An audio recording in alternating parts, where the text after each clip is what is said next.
तर आताची महत्त्वाची आणि मोठी बातमी आहे। 28 तारखेला पंतप्रधान नरेंद्र मोदी नांदेडहून यवतमाळला जाणार आहेत। अशोक चव्हाण यांनी ही माहिती दिली आहे। भाजपचा खासदार म्हणून त्यांच्या स्वागताची संधी मला मिळणार आहे असं चव्हाणांनी म्हटलंय। निवडणूक बिनविरोध झाली आणि आमदाराचा खासदार झालो असंही त्यांनी म्हटलंय। विकसित भारत राज्य नांदेडच्या मुद्द्यावरून मी भाजपत गेलो असंही त्यांनी म्हटलंय। जेव्हा जेव्हा पदावरती राहिलो तेव्हा तेव्हा नांदेडचाच विचार केला असंही अशोक चव्हाण म्हणाले। 28 तारखेला देशाचे यशस्वी पंतप्रधान नरेंद्र मोदीजी नांदेडहून यवतमाळला चालले आहेत।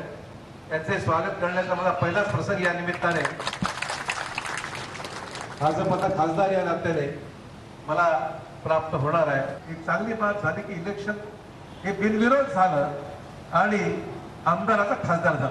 अनेकांनी विचारलं मला, तुम्ही अचानक पश्चिम भाजपमध्ये कसा गेला? की मनाशी गाठ बांधली।